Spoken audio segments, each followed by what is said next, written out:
Chapter, our series called Catching Up With. And today we are very blessed to be joined by Canyon Country, California tennis legend, one of the great Southern Cal juniors, and what an amazing college career and still involved in tennis, Jesse Ferlianto. Jesse, how you doing? Doing great, Darren. Thanks for having me today. Yeah, fantastic to talk to you. You and I, knew each other pretty well when you were a junior playing in Southern Cal juniors, and we haven't really reconnected until just now. So it's been fun reminiscing about some of the old players and tournaments and things like that. But how are you guys doing on the family side with the pandemic? Everything going okay? Yeah, I got to say, in the first months from March to April, being quarantined at home, and I had like an 18-month-old at the time. It was tough to work and just a lot of adjustments for sure. But now definitely seeing a lot of the blessings of being at home and watching her grow up and being around my wife and mother-in-law as well. She's been a big help for us. So just trying to make the most of it. Sure. Yeah, as we're talking today, our family had to quarantine because of an exposure issue. Thankfully, it looks like we're going to be okay, but we're day 11 of 14. Not that anybody's counting. We're waiting for that 14th day to come. It's the Grand Slam tournaments are 2 weeks long and they're long events, but man, this has been fun. But hey, growing up in Southern California, one of the best, strongest sections, maybe arguably the best in terms of depth of players and strength of players. And you did so well there in terms of your level and your contributions to the sections. Can you talk about the advantages maybe of having that level of competition you had to face tournament to tournament, maybe some of the players that you had some great battles with over the years? Oh man, SoCal junior tennis. I had no idea what I had growing up because SoCal was all I knew. But it's pretty incredible that you have a section where within a 2-hour drive from any point, you have all of your designated tournaments, your sectional championships, 64 to 128 draws, and just incredible talent, incredible history and heritage of producing not only really good college players but good professional players as well. And really, I grew up in the juniors in the 90s, and there was no YouTube at the time. There was no social media. All there was just the legends of all these players, like the legends of I remember the legend of Daniel Clemens before I even got to meet him. The legend of William Yang before I got to meet him. I would see the name like Rylan Rizza and Doug Stewart on a draw when I was 8 years old, and I would hear these things about these players, and expecting to see huge giants, based on the stories. But it was pretty awesome. I remember for the 14s and the 18s when national competition came into the picture, and there was this quota system of the number of people who were the number of players that each section would get to send to these tournaments. And I remember seeing that as in some cases as a 33rd ranked guy in SoCal, you can make it to the national clays or into Kalamazoo in some cases. I mean, that was apparently unheard of when it comes to a lot of these other sections at the time. So it was only then that I really appreciated just how deep the competition was. I remember I must have had, in terms of specific players I've battled with, I remember I had a lot of 3-set matches with the legendary Chris Surapal. And but we just play each other over and over again from 12 on, and I think I had a 1-8 or a 1-9 record against him. Just I felt like I was playing a better version of myself the entire time. I remember playing guys like Lester Cook and Rylan Rizza and Doug Stewart. Rylan and Lester always had a winning record against me. Doug, I actually somehow scraped together a pretty good record against him, and he went on to have a good career at Virginia.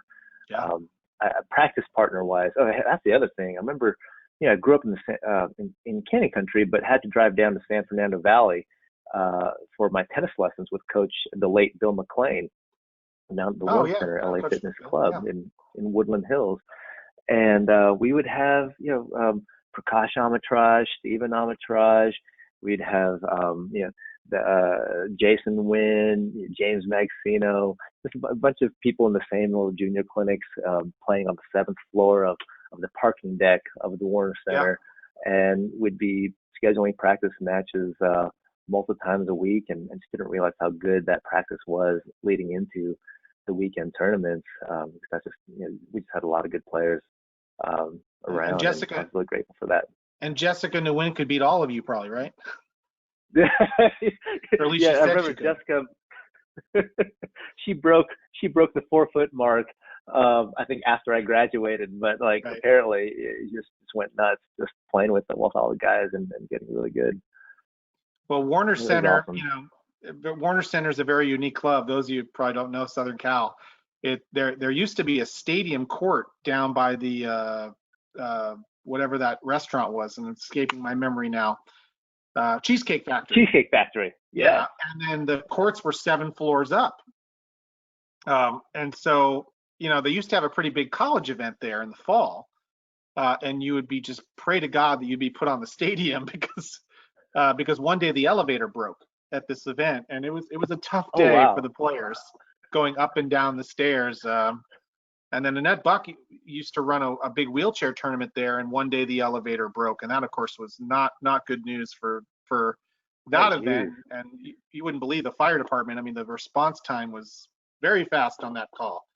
But they Oh got man. it fixed. But yeah, what a great place that was. And of course, Cal State Northridge. I'm sure you spent a lot of time playing on court 24 at Cal State Northridge. You haven't experienced San Fernando Valley tennis till you played at the back corner of CSUN. In the middle of July. Right. In the valley. Oh goodness. Right. It was rough. Yes. So Those are fun times. yeah. So other than any events that I personally ran, did you have a favorite tournament that you played in Southern Cal? Yeah, man, shout out to that July 4th weekend tournament, the Ventura Open, with tournament Right. director Darren Poppy. Darren, I've got a picture of you, me, and Andy Lynn when I was 13, and I think I stood up at your elbow or waist level at that time. It was pretty funny, and that was one of my finalist appearances at the tournament. But that was a fun tournament. I played multiple years in a row. When it comes to some of my favorites, gosh. I always enjoyed Fullerton Tennis Center, Okay. that designated tournament in February every year. Los Cab sectionals, even though that was such a long drive for me in Canyon Country, getting up at 5 in the morning to play an 8 o'clock match. You should have There's let me know. something really. I would have scheduled you second. I didn't know that. Sorry. Oh man, I remember playing. That venue was just so legendary, and it just felt, you go into that huge parking lot, and just the trek from the parking lot through Right. the club to the tournament desk. I mean, the nerves would just build up leading up to checking in and having to play. We didn't really have online draws back then in the 90s, so sometimes you have to show up to the match and run to the board and see who you play, and just hope you're playing someone who has a history of making decent line calls, right? I just remember growing up, and I love the tournaments that had line judges and chair umpires present, and that generously paid for their time, because that just took that out of the equation in terms of the mental drain of playing SoCal junior tennis. Sure, and of course, having run the sectionals for so many years, I was the director of competition for Southern California. So for a long time, and sectionals was the biggest event of the year. And Barbara Estes, if you remember, Barbara Estes was an unbelievable friendly face at the tournament. She unfortunately passed away at the end of last year. But Barbara was so great and Martha Katsifrakis, who's still going strong. Yeah, I mean, just so many people you probably remember from your childhood in Southern California juniors. Wow. So then you decided. Yeah, then you decided kind of a little atypical route of most of our Southern Cal juniors, just because you're such an outstanding student. So you had some really high-level academic institutions. Not that our players weren't great. We had some great collegiate choices for a lot of our players, but you ended up deciding to go to Emory and playing Division III tennis. Can you talk about what went into that decision? to come down to Atlanta from the San Fernando Valley? Yeah. So as we're looking at colleges, my family was in a unique situation where we would apply for as much financial aid as we could to these colleges, but um, we would not receive very much, even though we thought we should. We were just in that band where need-based financial aid was not really Right. covering very much. And there was also some good advice I got from my high school counselor around, hey, to get scholarship money, athletics is not the only route to do that. There are some merit-based, academic-based scholarships out there that different universities offer, and Emory University was one of those. They have a very, very generous, what's it called, the Emory Scholars Program, where they have everything from the top end Woodruff Scholarship, which covers full tuition, room and board, plus a stipend on top of all the other enrichment activities they have on campus for that crew, down to like the Dean Scholarship, which covers 2/3 tuition for hundreds of students each year. So I just, not knowing that much about Emory, my high school counselor suggested I throw an application to Emory in addition to the other schools. I applied to 18 different universities as a college senior, so cast a really, really wide net. A lot of essays. And a lot of essays, yes, because a lot of them did not have the Common App at the time. And I did not know much about Emory. I'd never stepped foot in Atlanta in my life before then, but because of the generosity of their program, I applied and went through their interview process. There are different layers of interviews and even some on-campus evaluations, and somehow made it through to be one of the 20 applicants who received the Woodruff Scholarship, which is the most generous scholarship there was. And no wonder Coach the PE Browning, Center is named after him. Sorry, no wonder the PE Oh, Center yeah. is named after him. That's right. Yeah, Woodruff's name is everywhere on campus. Right. And Coach Browning was provided good guidance and throughout that process and the application. And I did my recruiting visit there, had a good time with Coach Browning and some of the other players on the team, and just had a good feeling of that campus. Really appreciated their scholar athlete balance that they seem to maintain. I had a lot of interests going into college, a lot of extracurricular interests, and didn't want to necessarily put all my eggs in the college tennis basket over the course of those 4 years. So that was one of the reasons, some of the reasons I looked at Emory. Also, you have the intangible that Emory had a track record of making the NCAAs almost every year, at least to the quarterfinals, if not better. So there just seemed to be a lot of energy and potential in pursuing that route after spending time with Coach Browning. So had some other schools that I had considered dream schools.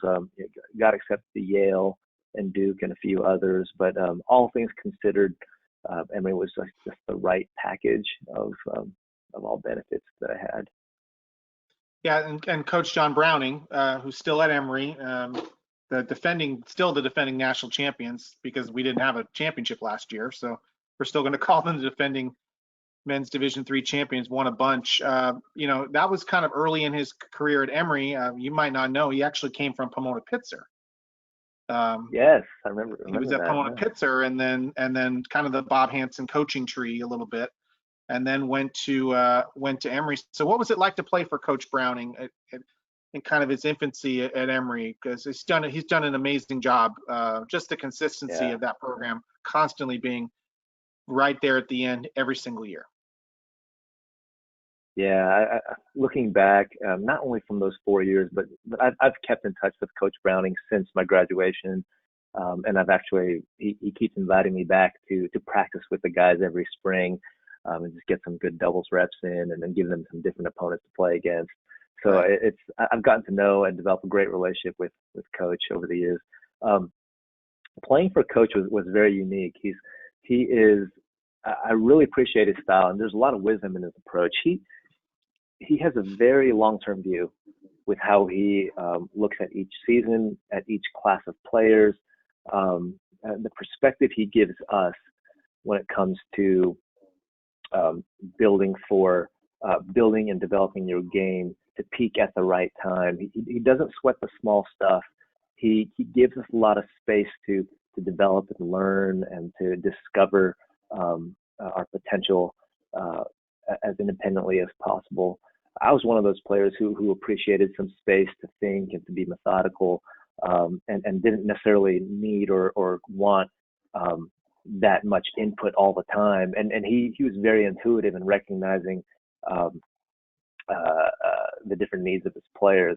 But I'd say if you were to put on the spectrum different coaches, some coaches who provide a lot of unsolicited advice all the time. They're on top of their players, and then on one side, and then Coach Browning, who's more on the sit back, watch, and pick his spots to give advice sort of spectrum. He's more on that side. He picks his spots well, chooses words wisely. He's always sincere. He's positive. He has a lot of belief in his players. He has a good instinct on and a good read on how people will perform under pressure. I think he makes good doubles pairings and good lineups, and keeps the environment very fun. That's the cool thing. Like when people get stressed out over the course of the ups and downs of each season, you can always count on Coach Browning for some levity and just taking some pressure off of us. So I really enjoyed it. Yeah, when you come back to practice with the guys, does he make you wear a wash you shirt to kind of raise the atmosphere a little bit? That would definitely raise the stakes and right. and pump up the adrenaline of the team. I might have to do that. That's pretty fun. Yeah, so I've been the supervisor of the Division III NCAAs for many years now, and have seen Emory compete every year. And what struck me about Coach Browning is exactly what you said. Definitely a little different style than others. Quiet, somewhat unassuming, but is right where he needs to be for his players. Of course, by the time I see them, it's at the end of the year, right? So, and Emory always competes unbelievably well. It doesn't matter what's going on in the match. I've never seen any of his guys give up until the last point, and that's a credit to the coach and the program. So, what a great opportunity. So, Jesse, when you got there, the year before, Emory probably lost one of the most heartbreaking national championship matches at any level, at any sport, having multiple match points to win their first title. And they lose to Williams. You get there in 2003, and obviously you were the secret because you were there. You won a title as your freshman year, and at your senior year. Now, your freshman year was that at Gustavus? Is that where that was played? At Gustavus. That's right. Outdoors. Senior year at Mary Washington. Mary Washington. That's right. All right. So the two national championships that you won, what a thrill, right, for you and your team. Can you talk about that experience? Yeah, freshman and senior year bookends. What an interesting experience. I got to say, coming into the 2003 season as a freshman, I heard a ton about the prior year, and it wasn't lost on me just how much of a drain that took on the players, because it was a young team that played in 2002. A lot of freshmen and a few juniors represented the 2002 team. So they all came back really hungry. We had a really good squad in 2003 and came in to the NCAAs as on paper the favorites. So there was definitely a target on our backs, and we definitely felt some of that pressure. But somehow, when we got to May of that season, we had some setbacks earlier in the season. We lost in the national indoors, had some tough matches on the road to the NCAAs. Weren't quite playing our best tennis at the time.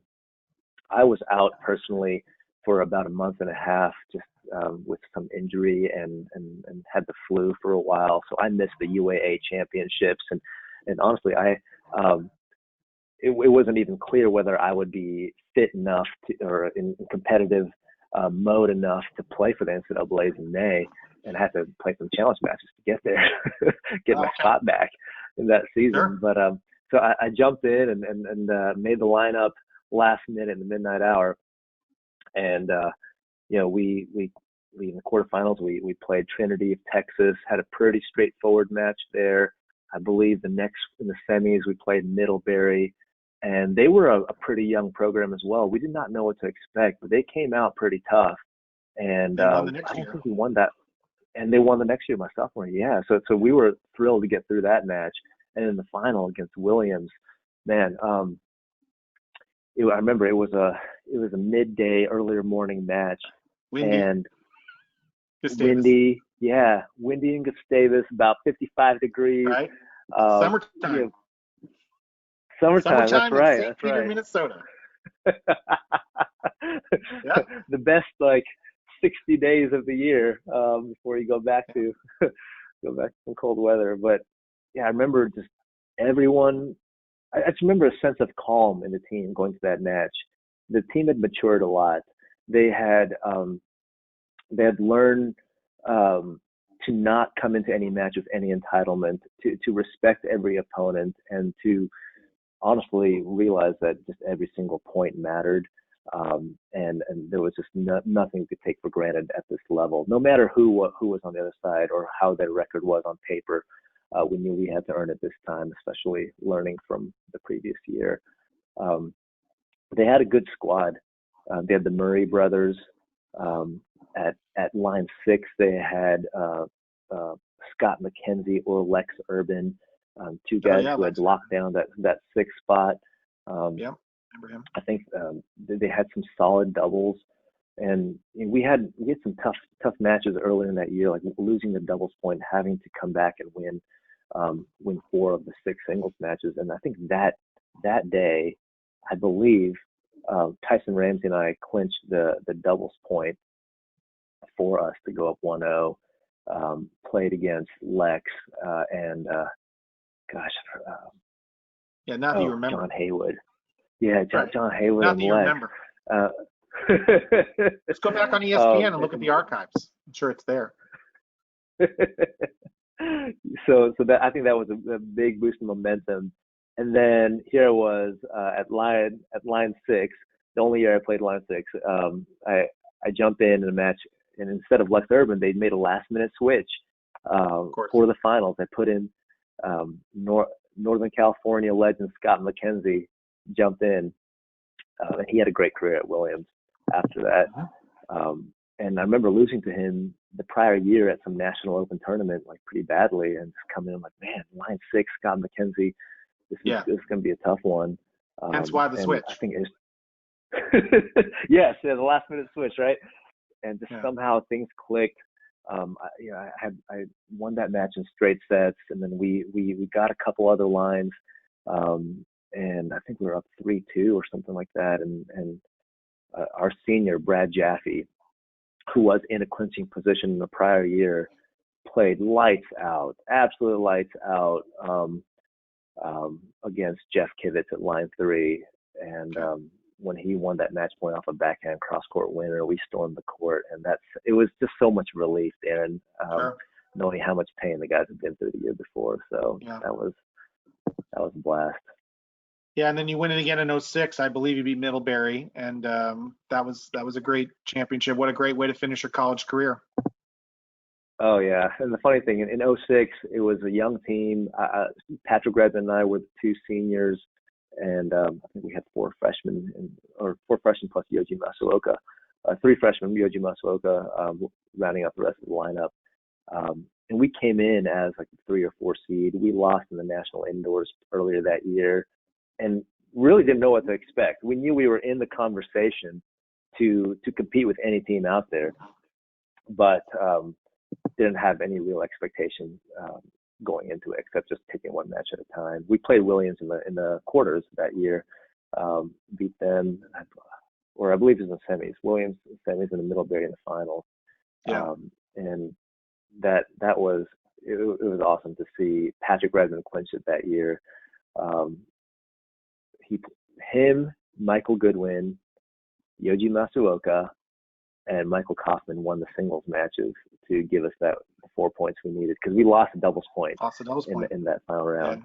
and it was insane. But one of the big memories I have was my dad making the flight out to Fredericksburg, Virginia, to watch me play. One of the few times in my college career he was able to take off and join us, and he got to witness it all. So that was just a really rewarding end to my college career to see him there. And a historic match, because that is, as far as I know, the last match that men's Division III played under the 7-point format. You're right. They moved to the 9 points the next year, which means, folks, that all the doubles counts for 1 point each. So maybe that helped you guys with some of the doubles points you lost. Weren't down 3-0. That's right. But yeah, just the D3 NCAA is just an amazing event every year. And I was telling you, Jesse, before we went on, I mean, some of the best matches I've ever seen in my life have been a part of it, been at that event. And there was one involving you in 2005, and I know you were on the losing end of it when you guys played Santa Cruz in the semis. But just both teams, what a fantastic college match with a very energized atmosphere. Just those are the matches you remember. I remember like it was yesterday. And the interesting thing about your 03 team, real quick, in 2002 in the semis, we're at Santa Cruz again, and Emory beat Gustavus in the semis, and the number one singles was Mark Odgers 7-6 in the third over Eric Budarak. Eric Budarak, that's right. Eric Budarak ended up doing pretty well as an ATP. I think he won 10 doubles titles as ATP. So I mean, the level. I remember standing near that match. The level was. I think that's when D3 tennis started changing. To be honest, we were watching these guys like, this is a really high level, and it's just gotten better. So then you graduate number one in your class, right? Because you got to do that. 6 majors, right? And you decide to go back to UCLA for your MBA and played a little tennis there, which I know must have been fun coming home. But now you're back in Atlanta. Can you tell us maybe what got you back to Atlanta and what you love so much about this area of the country? Yeah. So going back to UCLA for grad school for my MBA out there, I had thought that because there were a lot of employers in the West Coast going to UCLA that we might end up out there for the longer term. But I went to this career fair out in Anaheim with like over 200 employers and ran into Chick-fil-A representatives there. And having gone to Emory, I was aware of Chick-fil-A, at least from a consumer standpoint, and just really always enjoyed them as a customer. And meeting them as recruiters was just a great experience. Super nice people, very very much just a different feel from the start of the recruiting process with them compared to with other companies. And one thing led to the next. Had a summer internship between my first and second years at Chick-fil-A in the marketing department. Had a blast there, and then had an opportunity to recruit again other companies, and then as well as Chick-fil-A, because at the time they didn't have any full-time opportunities at the end of my summer. Weighed the different options with Amazon and Target and Chick-fil-A in the final 3, and when push came to shove, coming back to a city where we had some roots. My wife, Susan, lived from high school onwards in Atlanta. Her family was in the Atlanta area. We had our friends here. We went to church here. I knew I would have a built-in tennis community here in Atlanta. Right. And plus, and then at the end of the day, the job at Chick-fil-A was just too compelling of a choice to pass up on. So that's some of what brought me back to Atlanta. But when it comes to, so I've been in Atlanta since 2012, the second time around. It's coming up on 9 years now. I got to say, there's no other place in the country that has a recreational or an adult organized tennis culture like Atlanta's. I play tough matches against former college players almost every weekend, all 4 seasons of the year. I currently captain a mixed doubles team and a men's team via Alta, as well as a USTA men's and USTA mixed team as well. Keeps me really busy on the team side. And I love team tennis, the idea of like an individual sport combining with other people for this social and fun atmosphere. something that never really had as a junior. And then you throw in the opportunity to play USTA adult individual tournaments, which I've started to do. It's still my goal to get a USTA gold ball one day. Me too. Maybe in 2021 I'll go back. Men's 90s, men's 90 clay courts. There's always hope. That's the beauty of this sport. It's just the gift that keeps on giving, and it'll be there for you for as long as your body holds up, which Sure. I absolutely love. Can't be said about other sports. But I've gone to the USDA grass courts and hard courts and clay courts a few times, and it's play. People from my different Alta teams have joined me on these trips, and I play occasional money tournaments locally. The Credo Championships is always a fun one every summer. But it's just so good. It's become part of my social exercise and tennis sort of routine to keep it up in Atlanta. There's no other place like this. And the great part is you got all day Sunday to do that, right? Working for Chick-fil-A. Get the Sundays Close off. on Sunday. That's right, dude. That's right. And obviously, being a new dad, what a great experience. You got a little one and another one on the way. I have 6-year-old twins and a 4-year-old, so I'm right there with you. But that changes your life, huh? What do you think? I mean, it has to. It has. So I thought that I had a pretty broad enough perspective going into fatherhood, but after my daughter Naomi came onto the scene, what a paradigm shift in terms of like a change in focus, change in prioritization, and just a whole lot of joy that you never thought was possible from a screaming little baby. Yeah. But she's 2 now. She just turned 2 earlier this month, and every week, every day is just a new fun experience, and I would not trade it for anything in the world. Sure. So any new dads out there, here's my advice: learn how to change a diaper and get over it. Yes, that's right. I remember when he first got started, when Naomi was born, it was around like 13 to 15 diapers a day, and I had no idea. No one prepared me that there would be that much quantity and repetition. But you get your reps in fast, and Sure. You'll figure it out.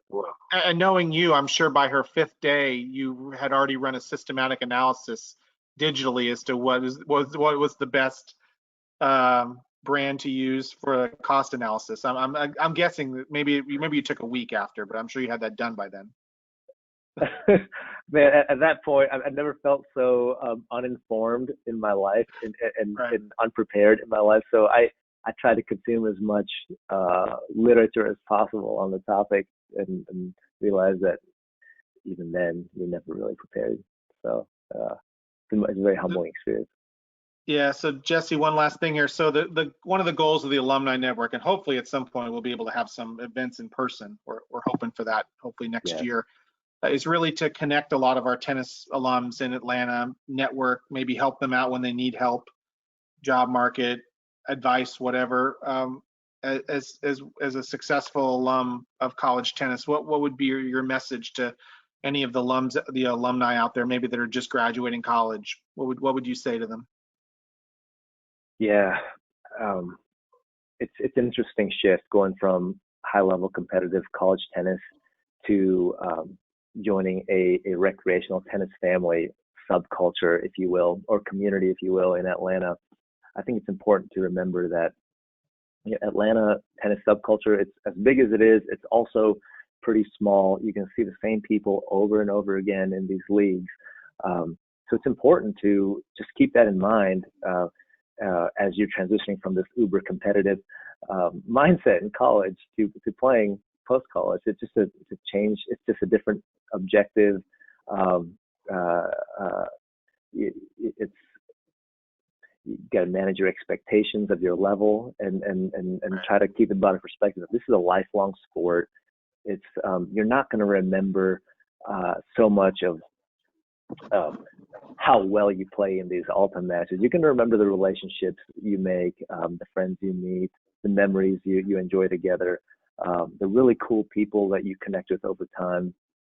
And if you see it that way, and bring that perspective on the court. It makes it a whole lot more fun and very much rewarding when it comes to the networking aspect and just unexpected conversations and opportunities that come up based on the people, the different interests and different careers of the various people. You have a lot of very high achieving, well accomplished people in the tennis world here in Atlanta who work in a variety of different industries, and the only way to discover the value there or discover just the awesomeness of what's around you is to step back and realize there's a whole lot more than tennis that's going on here. And I think that will allow people to have a great number of years in this community ahead.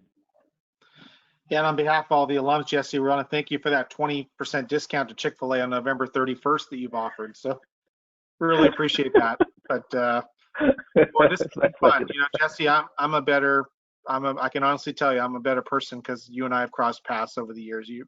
I've been just amazed at your level of focus, your academic excellence. Was so proud of you with the national championships that you won at Emory. Well deserved. I know you played with Hardy Ehlers. You survived that, so congratulations to you on that. Oh, and some of the other great teammates. Love me some Hardy Ehlers. What a legend, Hardy. What a great guy. Yeah. But just really want to thank you for spending a little time with us today. This has been fun going down memory lane on some of the old times of Southern Cal tennis. So thanks so much for joining us, Jesse. It's my pleasure, Darren. Thanks so much for having me. And I got to say, the feeling's mutual. A lot of memories of seeing you at these tournaments and having your calm, your calming, wise presence on the courts when we're all about to throw temper tantrums as juniors. It's so cool to have you out there, and it's so cool to see you again after all these years. Yeah, it really is.